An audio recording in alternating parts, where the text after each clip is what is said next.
All right, I just got the notification on my phone and we are now live for our monthly live Q&A. And today we've got a special guest joining us, UberMan. How are you doing, UberMan? Pretty good. How you doing, Harry? All right, and there it goes on my screen, so I'm gonna mute it. Yeah, it's not giving me the option to mute yet, and I've refreshed it twice. There it Awesome. goes. Got it. Got it. Cool. All So right. it looks like we've got our first few visitors starting to join us. David, welcome to I guess this is actually my third YouTube live that we've done and the first time we've ever had a guest. So Randy, I'm excited to have you here and thanks for joining. Hey, thank you for having me, man. I appreciate it. Awesome. So if this is your first time joining our YouTube live sessions, basically how it's going to work is that we're going to go over a few of the top news stories, and there's definitely been a lot that's happened in the past month. We're also going to go over a couple of the latest app updates, and there hasn't been a whole lot going on to the Uber app, but definitely there's one interesting thing that I know Uberman's going to have a lot to say about, and then the bulk of the session is going to be Q&A. So you're going to be able to ask us anything, basically anything from, things that are coming up as far as driving, what it's like in your market, or advice. We're here to basically help and do everything we can to give you guys some live feedback. So looks like we've got quite a few people. I see Uberman, he's in the chat there, and looks like we got Rideshare Genius back. He's a big name. He's always here. Atlanta Excellence and USOKB. Thank you guys all for joining. These YouTube lives are a lot of fun, and we've been getting more and more people every time we've done it. And this is the monthly series. So hopefully you guys can stay tuned to the end. It's going to be about an hour, and I'm doing a lot of the talking right now, but Uberman is resting his voice, and he's going to take over and hopefully answer all the questions and everything we have going forward. Sound good, Randy? Yeah, let's do that. Awesome. So I do want to mention one thing. I noticed that Uberman had some nice swag that he's wearing.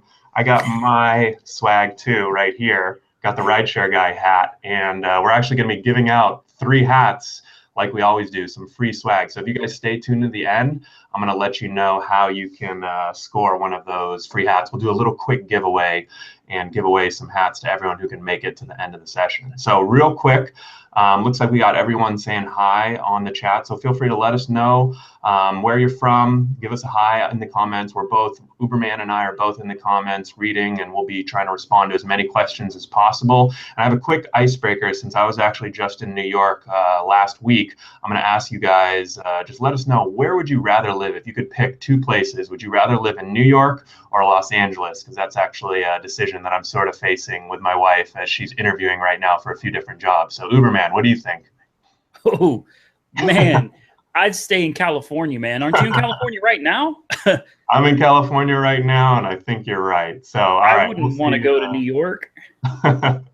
We'll see what the readers and what the viewers have to say about that one. But let's get into it. So every week over on the Rideshare Guy, we do a weekly roundup where we talk about all the top news stories and everything that's going on in the rideshare world. We've got Christian in on the comments, and I'm going to have Christian link to those roundups that we do. But if there's any stories that have stood out to you guys in maybe the past week or the past month, definitely let us know, and we'll try to cover it right now. The first story that I want to bring up that I'd love to get your feedback on, Uberman, is this new, I guess, I wouldn't call it a feature, but I guess it's a new requirement where Uber on the passenger side of the app, actually, they're now tracking your location basically even when you're not using the app. And I know you did a video on this. So what do you have to say? What are your thoughts on sort of that whole privacy issues and Uber kind of tracking passenger behavior?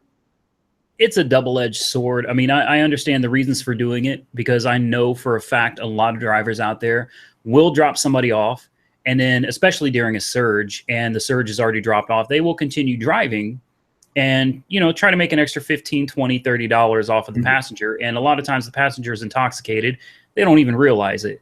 So I understand why Uber is doing it, to protect passengers from fraud on the driver's side. But at the same time, understand that passengers appreciate their privacy. Yeah. And, some passengers may not want to be tracked where they're going at certain times. You know what I mean? But at the end of the day, I don't see a problem with it. I don't see why passengers would have too much of a problem. I don't have a problem with it. I use Uber all the time. It's not like they're going to track you and then post it on YouTube and let everybody know where you're going. It's internal. So I don't really see a problem with it. I think it's a good idea. Yeah, definitely. And I mean, I will say that obviously there's always that kind of privacy aspect. And especially when it, not just Uber, right? We are obviously single them out right now, but there's lots of big companies that kind of, you're always a little bit hesitant as to what they're doing with your data, right? Why do they need to know what you're doing and where you're going? I think in this respect too, one of the things I read is that one of the reasons on the new Uber passenger app, which, not everyone has, but I think almost everyone has it now, the new Uber passenger app, it'll actually recommend, so it says, where do you want to go? And it recommends where you should go based off your past location. And supposedly, this tracking is there to say, okay, we now see that, hey, if you go and you actually cross the street after you get dropped off, we probably didn't do a good job dropping you off, and we'll incorporate that into their smart algorithm. So definitely understand it's a double-edged sword, but at the same time, it seems like we got some comments coming in. Lyft, my door dashing Uber, he says, I don't want to be tracked. And then Robert BA says, UberMan, there are more cases when rider was dropped off, and then he sends a message to Uber that driver never took him. And then also USOKB says, it's the way the government wants it. That's what it boils down to, control issue. I'm not sure what the government has to do with anything, but hey, it's YouTube, so you never know what you're going to get here, right? Yeah, there's a lot of conspiracies out there, Yeah, definitely. So cool. Yeah, so it looks like we're actually up to about 66 live viewers right now, which is awesome. I think we're going to probably set a record. So UberMan, thank you for joining. And looks like we're going to have a very successful YouTube live today. Awesome. I'm glad to be here. Awesome. And, one other story that I kind of want to talk about that I think is interesting is that it really directly affects drivers is the story that came out that basically said more Uber executives are driving. And the story specifically mentioned one of the Uber execs her name is Rachel Holt. I think she's general manager of, North American driver operations or something that sounds very important. And that's one thing that I've always found interesting is that not a lot of executives or even people high up at Uber are actually going out and driving and seeing what it's like to be a driver. So I'd be curious to get your thoughts, UberMan, and our audience too. I mean, what do you guys think about the fact that there's actually people at Uber now driving, and they're going to be experiencing the same thing you guys experience, whether it's Uber Pool and dealing with all that hassle, or maybe even whatever it might be. What do you think, UberMan? I think it's great to get some of these higher ups out here on the street with everybody else to see what drivers really go through. I mean, that's awesome. I love the idea, but what I'm failing to see is what the end result is supposed to be from this. I mean, I understand that they're really pushing this whole driver improvement program. I'm assuming the only reason they're doing this is because turnover is so high, and maybe they're actually starting to run thin on drivers that are wanting to sign up and start driving.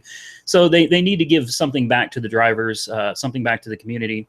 And to do that, they have to experience it firsthand. But at the same time, they come out and tell you that they fully intend to replace the majority of drivers at some point with autonomous vehicles. So, I mean, what are they trying to do? Just string us along long enough for them to get their cars on the road? And So we've got a comment right here from Rideshare Genius. He says, I think it's just a PR campaign. I mean, is that sort of what you think too? Or do you think that there's actual, business sense that they're going to start, they want to start empathizing with drivers, and they want to actually genuinely figure out some of these problems so that they can fix it? Because, like you said, they do have problems with driver retention. So it would make sense, right? Hey, if we can't keep these drivers, maybe we should look at making the experience better. I don't know why it took 3 years to figure that out, but it sounds like that's maybe. Do you think it's more PR, or do you think it is actual business purposes? I think it's probably about 50-50. I mean, sure, they want to look like, hey, we're in it for the drivers and we're out here on the streets with you guys. I'm sure a lot of it is PR.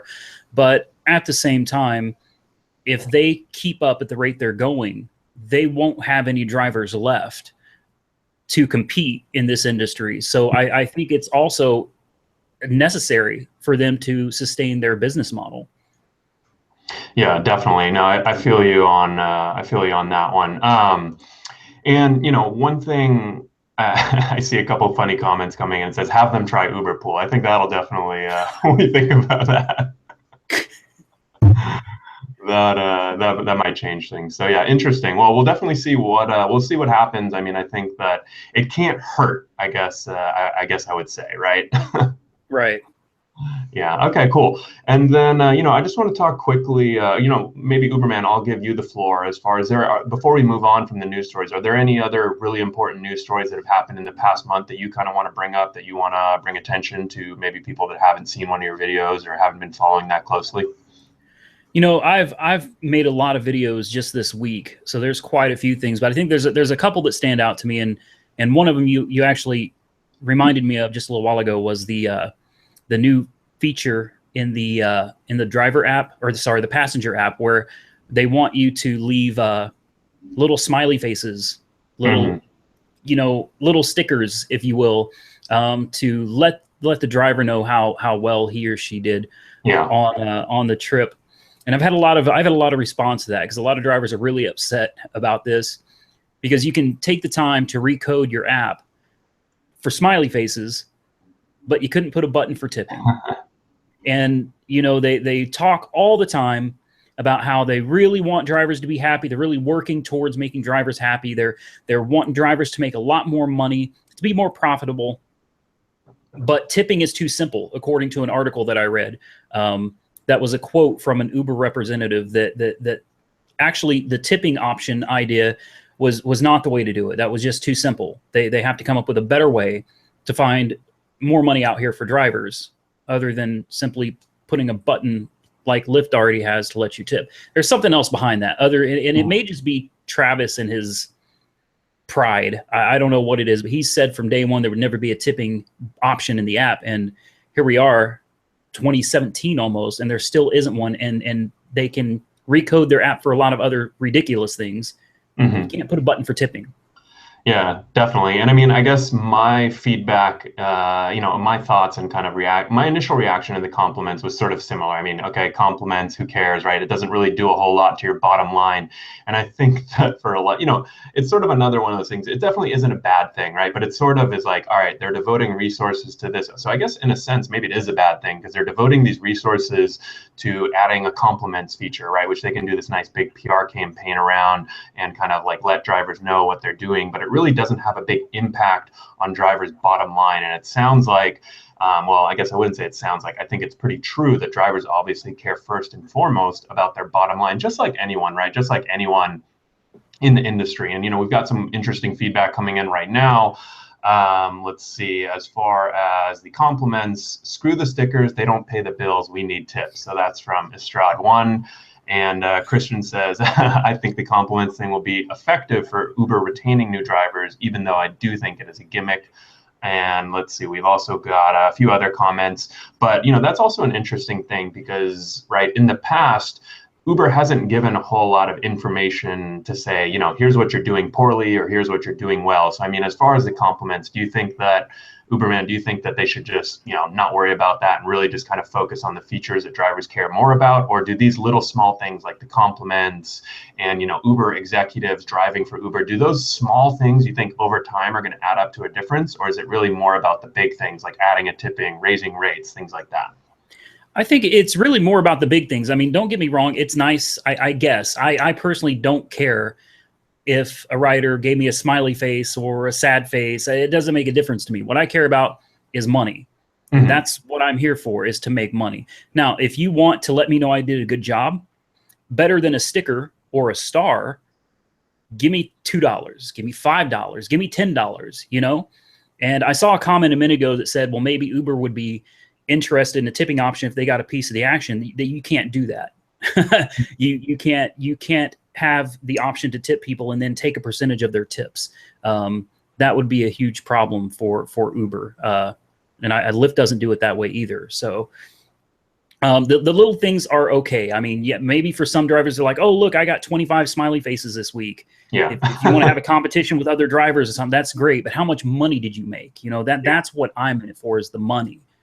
Yeah, and I think that's definitely what we're all in it for.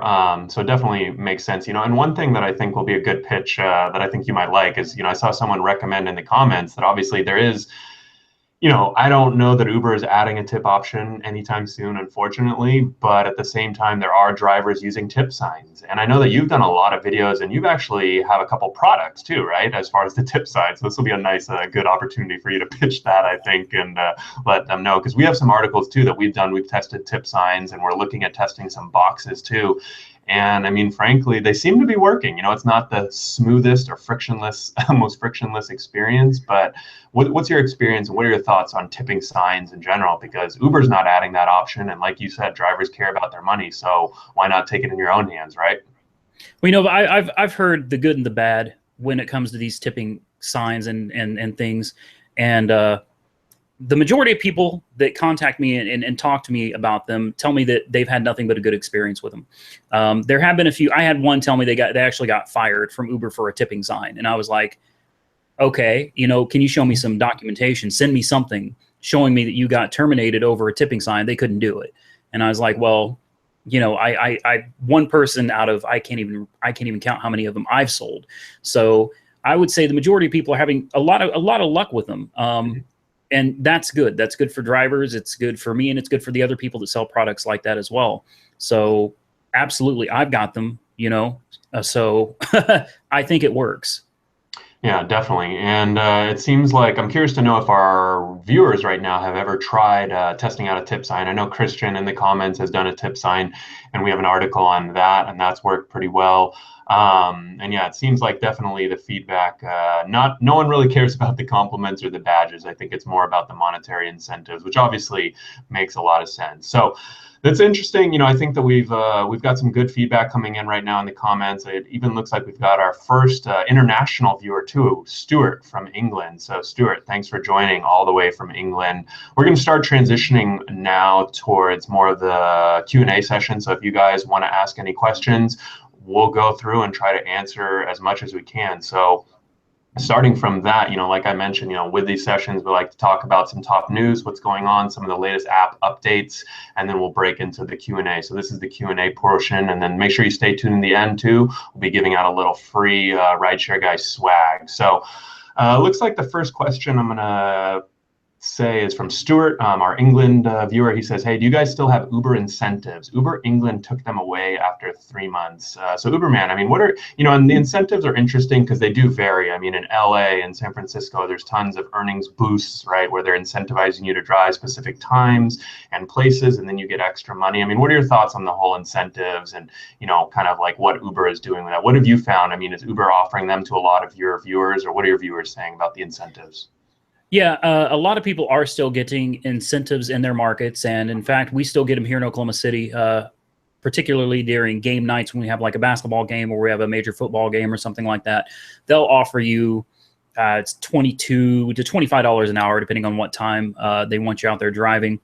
And, it sounds good. And I used to be all about the incentives, but to be quite honest with you, what I have noticed from talking to other drivers and being out there myself is when they push these incentives, you get a massive influx of drivers that usually would not even be in that area at that time. And it makes it exceptionally difficult. And in a lot of cases, more cases than not, in my experience, it becomes an impossible task to actually meet the minimum requirements to get that incentive. Last weekend, we had a game in Norman, and I was going to drive it, but I was following several different Facebook groups that are local, and I was watching the amount of drivers saying that they're all going to be in Norman. And I tried to warn everybody, I tried to tell them, listen, all of you guys posting this publicly in these forums, because not everybody gets the incentive. They send it out to a certain number of people in an email, and you can't get the incentive if you were not emailed about it to begin with. So I tried telling people, if you didn't even get the email, you're not part of this program. You're not going to benefit from it at all. But nobody listens to me. I stayed home. And I watched the comments start flooding the forums. There's no money. I'm not making a dime out here. I'm going home. Yeah, so that's a really good point. I mean, we actually have a good article that we wrote about it that I'll share in the comments right now. Hopefully that'll work. Actually, it might not be clickable, but basically, kind of what we were finding is something similar, right? The first thing, you have to make sure that you're eligible for these guarantees, right? You have to make sure that you're either opting in or that you're getting that direct email. And then the second thing is Uber doesn't always necessarily care about the fact that they're going to send this guarantee to everyone, right? So if there are certain requirements like 2 rides per hour, you have to make sure that that's going to be feasible. I mean, a 1 ride per hour is most likely going to be feasible. 2 rides per hour, or even 1.5 per hour when there's a ton of drivers out going for a $30 an hour, or some type of big incentive. That's when you really have to watch out. So definitely good advice there. And it looks like, so we've got some other questions coming in. Let's see, we've got anything else on incentives? I think that's about it on incentives. But we've got a question from Anna. So this is a good question. It looks like from a new driver. I'm thinking about Ubering, but my concern is driver coverage in the event of an accident. Would my insurance company drop me and not cover any incidents? And so that's definitely a big concern I hear from new drivers as far as insurance.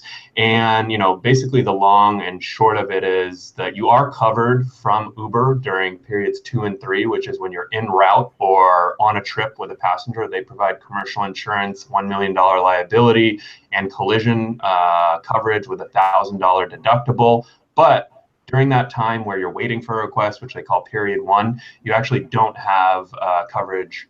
You have much lower liability coverage from Uber, and you don't have any collision coverage. And that's sort of where this gap exists, and that's where a lot of personal insurers won't cover you. So that's definitely something that you want to watch out for. We have a list of rideshare insurance options. UberMan, what have you heard as far as the whole rideshare insurance from your viewers? Rideshare insurance is still something that's relatively new, and it's not available everywhere. That's the part that's really sad. Yeah, good point. Uber and Lyft have been around for quite. I think Uber was founded in 2009, so I mean, they've been around for a while. I would really think there would be more options available to people. And in my market, there's I think maybe 2 different companies that are available for rideshare insurance. And it is a real risk for drivers if you're out there driving and you get in an accident in period 1 and you don't have any kind of coverage for that gap. What are you going to do?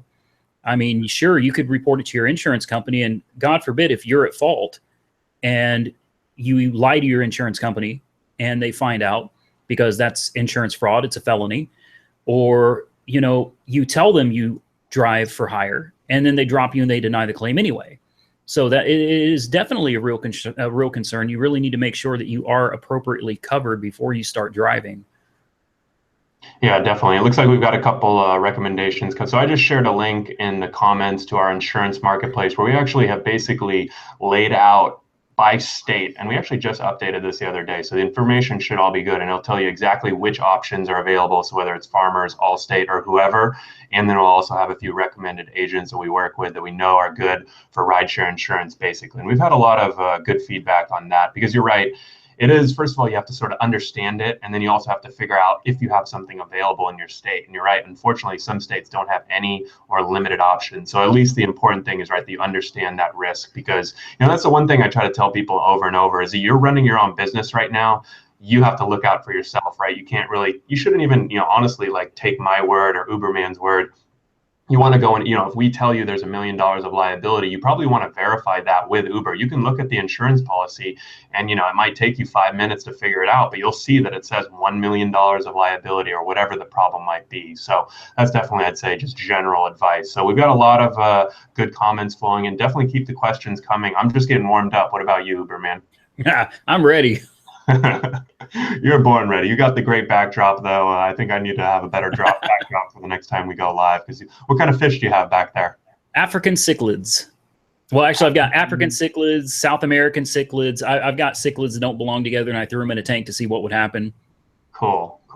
So I've seen a couple people asking about Uberpool. So this should be a fun topic for us to discuss. And I think the reason we have a few LA drivers and actually some interesting news.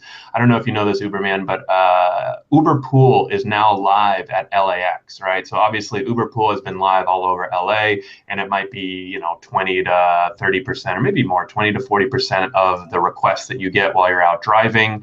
And now it's live at LAX. So I've already seen questions from drivers like, hey, I have a Prius C. How do I fit, multiple pieces of luggage at the airport, right? Just a lot of potential, small cars, right? How are they going to fit all that luggage? And I think just a lot of people that don't want to do those rides. What are your thoughts on Uberpool kind of coming to airports and LAX specifically?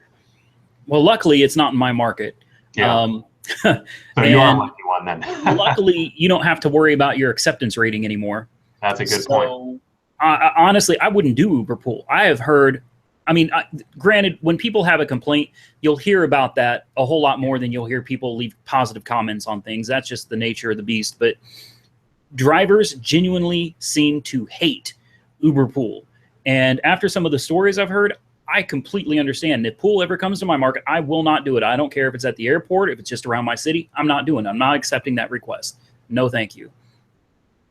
Yeah, and I mean, I think that you brought up a really good point that with Uber, according to their official driver deactivation policy, which I can probably link to if I can find it really quickly right now.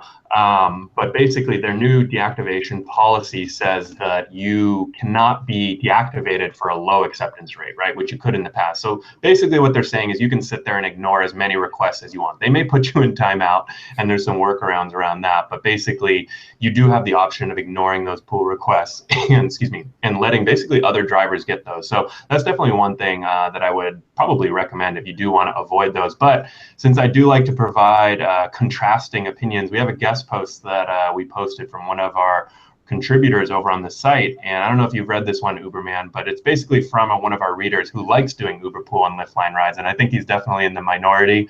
But if you haven't read that one, if you guys haven't read that one, definitely check it out because he's got some interesting math behind why he likes those rides.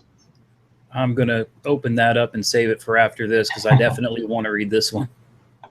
Yeah, definitely. And so we did get a question that I think is interesting. Is Uber letting people opt out of Uber Pool? And honestly, I've heard a lot of mixed results on this. I've seen screenshots of drivers that have sent it to me and said that, Uber, the community, what do you call them? The customer service reps have said, you're no longer going to get Uber Pool trips, but then you go and get Uber Pool rides. So I haven't found a good way or reliable way. So I can't reliably say that you can opt, but you can do things like ignoring the requests, or I guess just not picking them up and moving on, or doing Lyft or something like that. What have you found as far as the opting out of Uber Pool? The exact same thing. It's a mixed bag of nuts. Some people swear by it. I've seen screenshots as well. I do believe, and I've experienced something similar when I wanted to opt out of Uber X completely and only do Select. Mm-hmm. A lot of times it depends on the representative.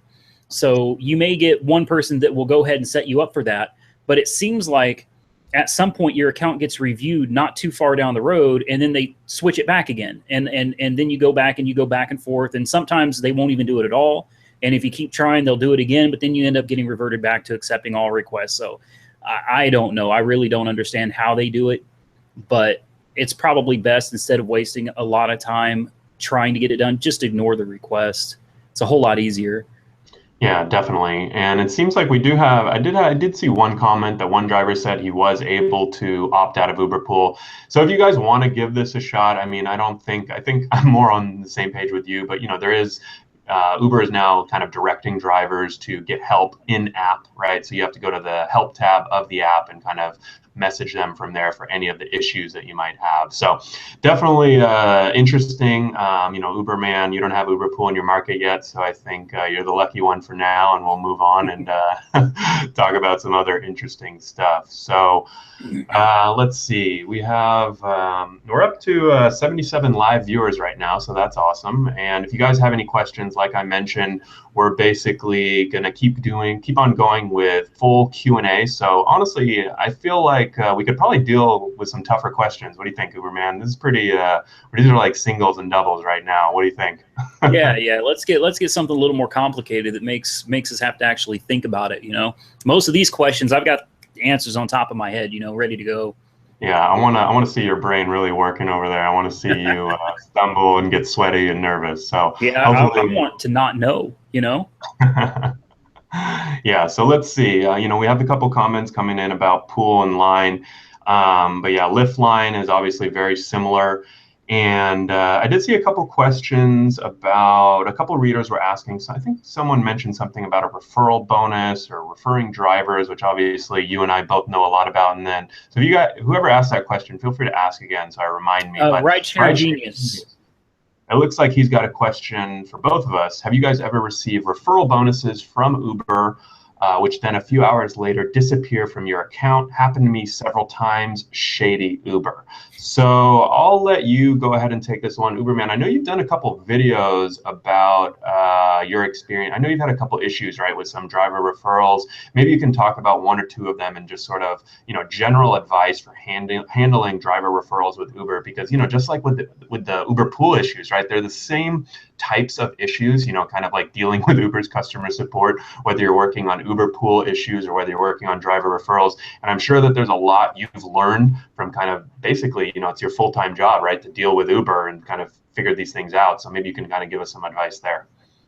Okay, so I've had a lot of issues with Uber, and I'm not going to get into the specifics on here because it'd take way too long, but my specific experience and my particular problems will not be the problems most people would have. Mine came down to a glitch in the system where I had 2 Uber accounts in 2 states, and it threw their entire system off, and it took a lot of work to get it all straightened out, which they did. But I have very recently, I even did a live stream where I had to go to the Uber office because I was missing money for my referral bonuses. I saw that it was there. I still had the email. I had a screenshot showing that it was going to be deposited in my bank account, and then it just disappeared. Mm-hmm. This has happened, I think, twice to me now.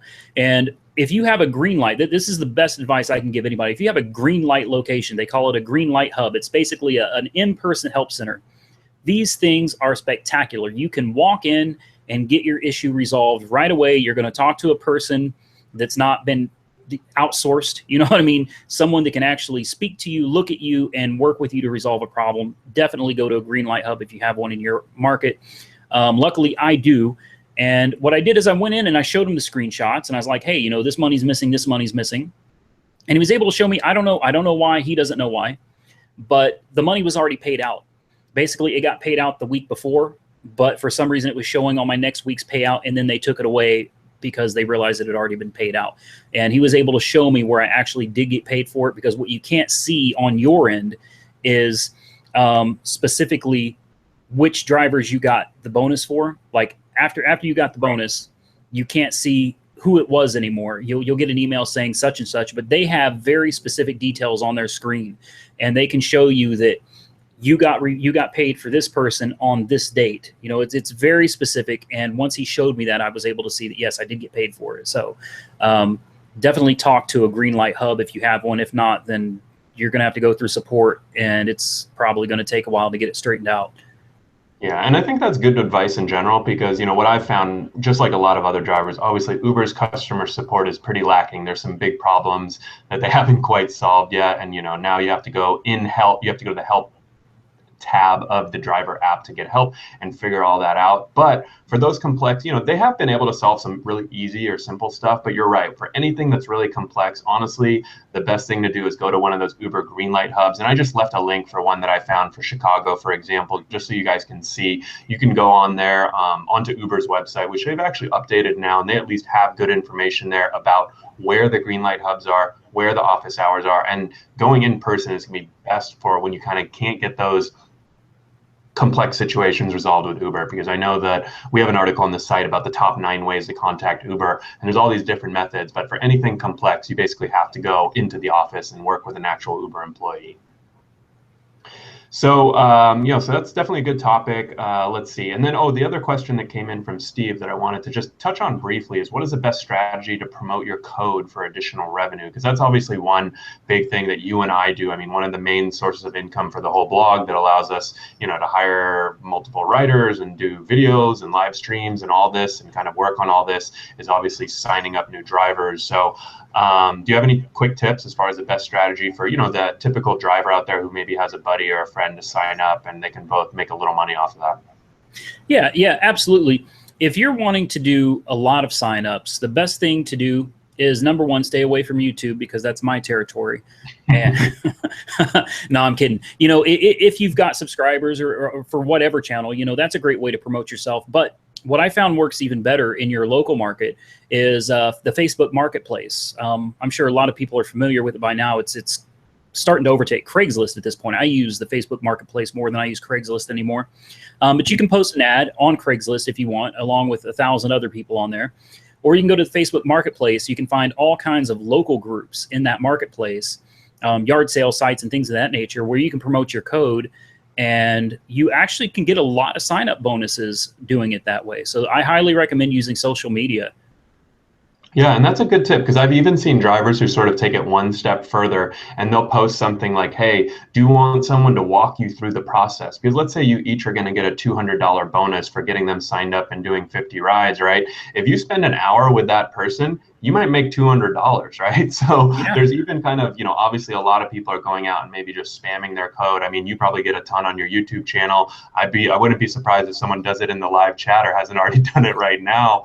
But think about what can you do that other drivers aren't doing, right? Take it to that next step, that next level. If everyone is out there just saying, hey, use my link to sign up, maybe you offer a free 15-minute consultation, right? Or maybe you offer them a free 30-minute walkthrough. You'll go in person. If you're in a market with big sign-up bonuses, you can probably afford to do 10-minute or 5-minute phone calls. And then as long as you get one out of every 5 people, it'll still pay off. So there's all these different things that, if you're really thinking outside the box, I think you can do. And I know we try to do a lot of that on our respective sites and your YouTube channel. So definitely cool stuff there.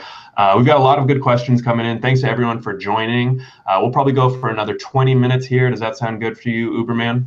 Yeah, that works for me. All right, cool. So let's see. We've got lots of questions coming in. I think I saw a few. Have you guys noticed? Okay. Thoughts on Uber Eats. What is the KFC secret recipe? I'm not sure. Do you know that one, UberMan? It's cat meat. Cat meat. All right, we do have a few questions coming in about Juno, and I think we talked about this on the last YouTube live, but it seems like the people want to know about Juno. So when is, the first question that I see probably that comes up most often is when is Juno coming to my city? What are your quick thoughts on Juno? Because I'm sure we could talk a lot about it. Yeah, I could probably talk for a while on Juno. As far as when it's going to come to each market, that is. Maybe you could tell us, because I did see one question. It says, what is Juno? So maybe just briefly explain what they are and then your thoughts on them. Okay, Juno is another rideshare company based out of New York City. And if I'm not mistaken, that's the only market that they're in right now. But from what I've heard from drivers in that market, it's phenomenal. They love it. Passengers love it. Everybody seems to love Juno. Everybody's raving about it. But the problem is it's only in New York City. And I signed up for Juno, and I signed up 260 some people within 24 hours for Juno, which is great. But when are they going to come to my market? I don't know. And to be quite honest with you, it's probably going to take. It was my idea to try to sign up as many people as you can. Sign up with my code, someone else's code, and then promote your code. Network. And the more people you can get signed up for Juno, the more Juno may look at your market and say, we've got a lot of drivers here ready to go. So maybe we need to start looking into this market. But, I got an email from them saying, we'll be in touch with you within the next few months, something like that, 3 months, few months, whenever we're about to launch in your market. But I don't know if they just say that to everybody, or I don't know what the deal is. Yeah, definitely. And one thing that I will say, because I do see a couple comments coming in asking about other smaller rideshare services. And I know we can give a quick shout out because I know there's one out of Tulsa, T-Ride, right? Yes. And then there's another that just launched here in Long Beach. I'm just south of LA. There's one called CJ Go that just launched, and that's sort of a female specific. I don't know if it's female only, but it's kind of like geared towards females, basically. I think you can be a male passenger, but you have to ride with a female or something like that. But there are these other opportunities, and we've covered a lot of delivery stuff on the site because I think that's one that's really interesting, Uber Eats, things like that. But I would say that if you're sort of out there and you're kind of waiting for Juno to come to your market, it might be a while, right? Because we've seen, even Uber and Lyft are kind of slow to expand into a lot of new markets. And if you are waiting for another opportunity, be proactive about it. Go out and see what small companies or what other options are out there. And, it probably is going to take a little work, just like I said. But a lot of times, these companies are offering the biggest bonuses when they first launch, right? They're offering the biggest guarantees when they first launch. So definitely kind of stay aware. What are your thoughts on maybe some of those smaller opportunities that might not be around forever? I mean, do you try to stay on top of those, or do you think they're a good option for drivers? I think they're a great option for drivers, but I also feel like I'm getting a lot of feedback there. I also feel like a lot of drivers don't want to put in the work, and that's where the underlying problem is. Drivers want to just sign up and drive. They don't want to have to go out and network and promote and do the actual legwork to build up a company. Because I guess by nature, people are typically lazy. We don't want to have to do more work than is absolutely necessary to get by. And the problem with that is places like Uber and Lyft, these are ginormous companies that have almost an unlimited supply of money, at least Uber anyway. So, you know, they can pay plenty of people to go out and do the labor work for them. These smaller companies don't have that kind of financial backing, and they are relying on their drivers to go out there and actually help promote them and build them up and do some of the networking and promotional stuff. But, you know, a lot of drivers just don't want to go out there and put in that work. And, you know, then they want to complain because they don't like driving for Uber and Lyft. I mean, if you don't like it, then you're going to have to actually go out there and put in some work and make something, you know, create something, do something different. You can't have it all, you know?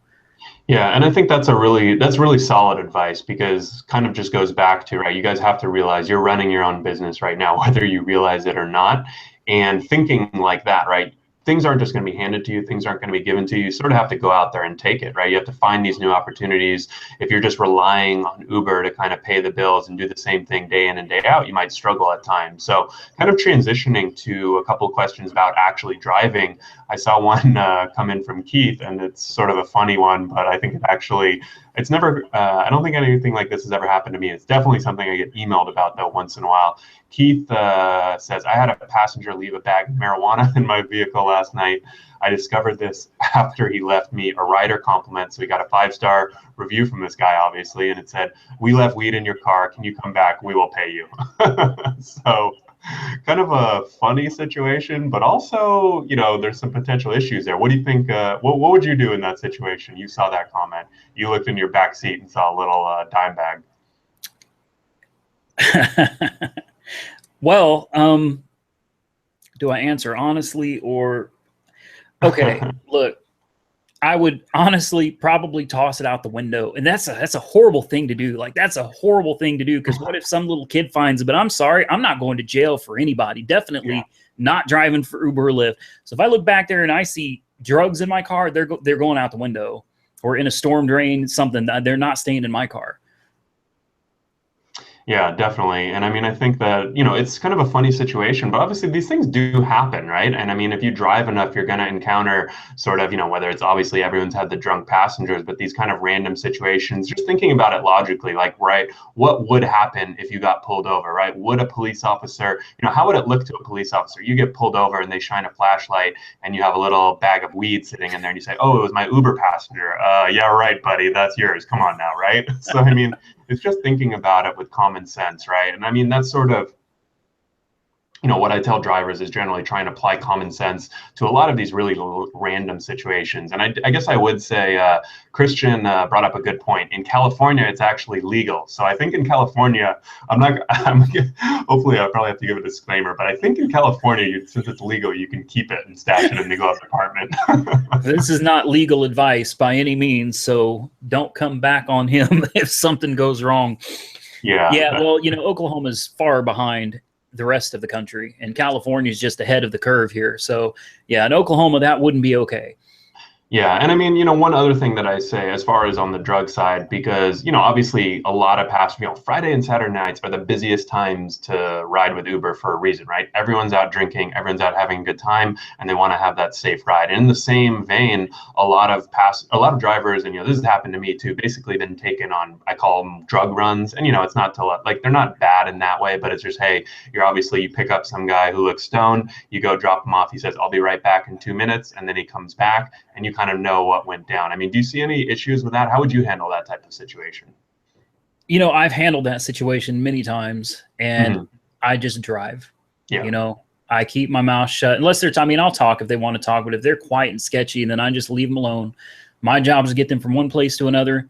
I can suspect and speculate all day long as to what they're doing, but at the end of the day, it's not even my business. You know, if we get pulled over, I'm an Uber driver. I can show that I'm on an Uber ride or a Lyft work ride or whatever the case may be, but it's not my business what they're doing.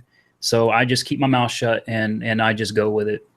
Yeah, I actually really like that advice. I've never thought about that before, but I think you're right. I mean, because sometimes I think that we can probably interpret a situation. Maybe we think that a drug run is happening, and then you say, "Hey, I know you're buying drugs," and then your passenger's like, "Dude, what are you talking about? I just dropped something off at my," and maybe it's legitimate, right? So I think in that sense, from just being a good human and a good person, you should sort of assume the best and not try, to make stereotypes and think poorly of others. And I did see a comment come in that I liked. Operation Jackhammer says, first of all, sweet screen name, Operation Jackhammer, and he says, "Stoned passengers better than drunk passengers any day, LOL." And I think that I'd have to agree with that. What do you think?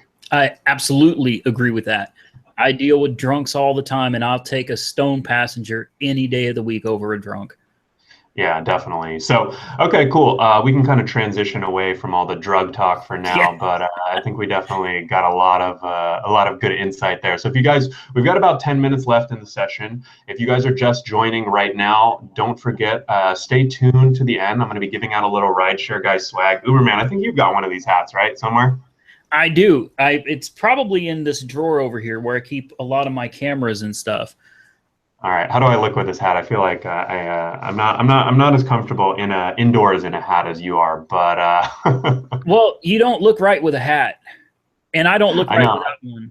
So Exactly. I think that's what it is. I look right without a hat, and I don't look right with a hat, and you don't look right without one. So we'll keep no, it that way. So people if you do guys are my just hair all joining, times, and nobody likes it. So I said I had it shaved, and I just put a hat on. there you go. Awesome. So if you guys are just joining, this is actually our monthly YouTube live series. Today we've got our special guest UberMan on. So thank you for joining.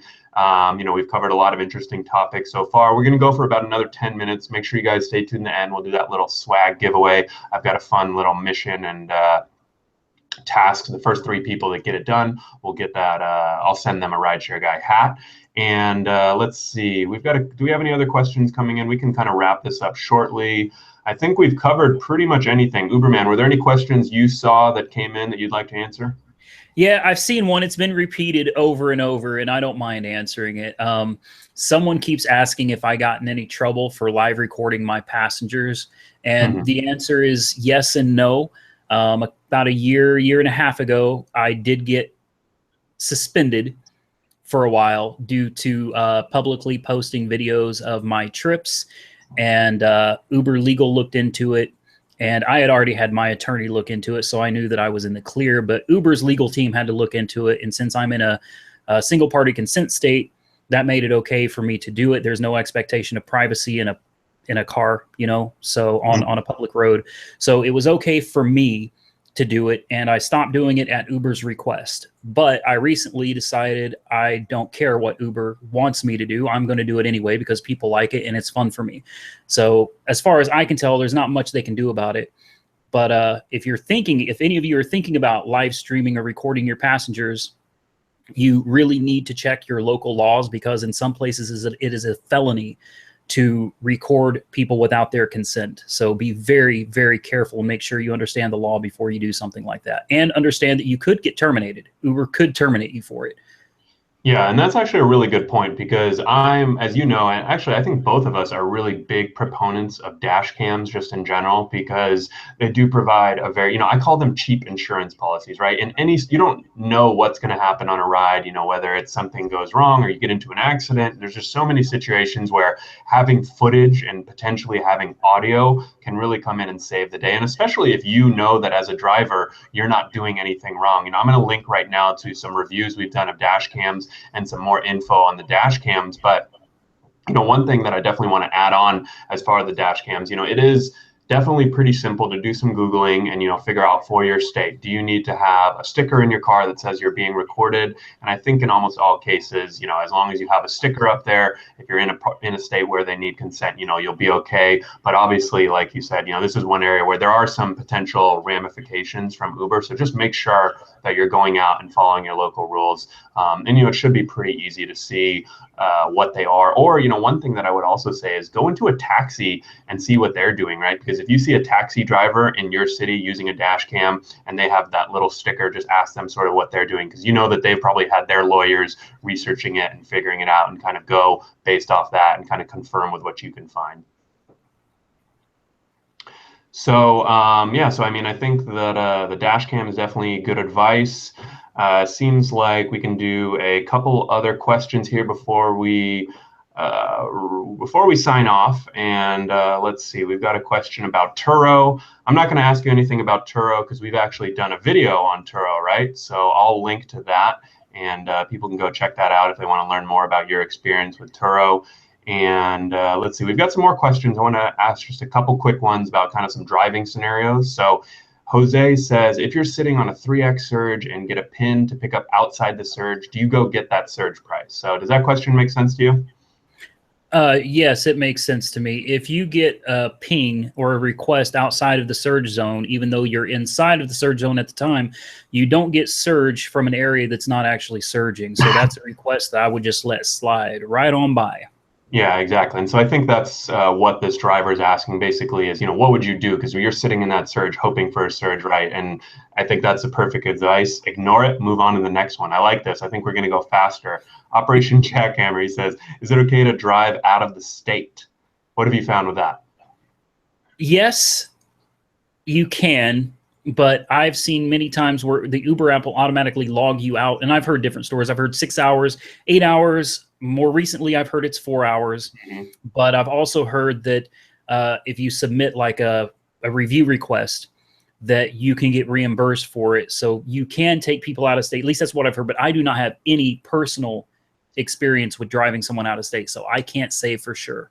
Yep, definitely. And so with Uber, I believe their official policy says that obviously you can't pick up anyone in any other state. But we actually interviewed a guy, Simon, at Rideshare Dashboard, who on Lyft, he gave a ride in 65 different cities. So with Lyft, you can't do it in every city, but you actually can drive out of state with Lyft. You can actually do pickups, do drop-offs in other states, no problem, no questions asked. And I think that was podcast 40 something. I don't know. I'll link to it, but you guys can find that. And with Uber, though, their policy is that you can drop off anywhere. So you could start in California and drop off in Oklahoma, but there is, I think it's a 4-hour limit, and it doesn't always hit though, and that's where it's confusing. So you could be driving, and at the 4-hour mark, you get a notice from Uber that the ride's ending, and sometimes it doesn't happen. So definitely watch out there. But once you're in another state, that's where you can't drive. So these are some good questions. Let's see, what else we got? Is Lyft coming to the UK? I can answer that one pretty quickly. No, I don't think they're expanding internationally for anytime soon. Another one says, any news on Uber Ski? Are you familiar with Uber Ski, UberMan? Yes, yes, I am. Uber Ski is an option for drivers that have a ski rack on their car, obviously in places with snow and mountains. So you get an extra $5 for having a ski rack on your car to assist people that want to go skiing. Okay, cool. So that's a good one. And then we have another question from Nadir. He says, I need tips on good locations for SUV in LA or OC. And I'm assuming he's asking me this because I live in Los Angeles, unless you know the market. I do not. And generally, I get a lot of questions like this that are really market specific. And typically what I say is that it really depends on kind of what you're going for, right? So with this question, he's asking for SUV. So he's probably going for, multiple passengers, looking for maybe like those early morning airport runs. And I guess that in general is a pretty good strategy, kind of the 3 to 6 a.m. airport runs where you're going to be driving longer distances and requests are far and fewer between. But obviously there's going to be no traffic, right? You're going to be one of the only other drivers. And that sort of goes back to what you were talking about earlier, UberMan, about just doing the work that others aren't willing to do. Not many people are willing to get up at 3 a.m., but for a while there, and I think even still today, that's sort of like a gold mine for airport runs. And a lot of drivers are always asking me about that. And that's definitely a good tip. But in general, for SUV, obviously you're going to look for places where people are going to be having lots of luggage. Families, obviously that's sort of like the most obvious one, going to the airport. Maybe even hotels around Disneyland, right? We have a lot of theme parks here in LA. It wouldn't make sense to hang out around the convention center, for example, because that's where a lot of solo business passengers are going to be going, and maybe they're taking more Uber Select, Uber Black. But around Disneyland, around Knott's Berry Farm, around Magic Mountain, all the hotels around there, you're probably going to have more likely families, right? People with luggage. So just thinking about it like that. Let's see, what else do we got? We've got a few minutes left, so if you guys have any questions, definitely bring them. This has been a lot of fun. Let's see, what else? You see any questions you want to answer before we take off, UberMan? Oh, there's a funny one. Do you think the tips will be added to the Uber app soon? Eric Brown, I recognize that name. I know he's been on my YouTube channel as well. So we talked about this earlier. No, I don't think you will ever see a tipping option in the Uber app. Not ever. All right, interesting. So let's see. We also have an issue. Pop says, I have an issue that I'm unable to get resolved in my area. I'm getting pinged while waiting in the queue zone at the airport. I've been to the green light hub in my area. I don't know if we have quite enough time to answer that one. That's kind of a tough one. But yeah, let's see. I do a drive out of state. All right, cool. So I think we're going to go ahead and wrap up here since we're just about at the end of the hour. And UberMan, oh, before I forget, I have the swag giveaway. All right, so I think here's what we're going to do. What you guys have to do in order to win this swag, I'm going to put the hat on. So if you guys want to win one of these hats, I'm going to be doing a little giveaway right now.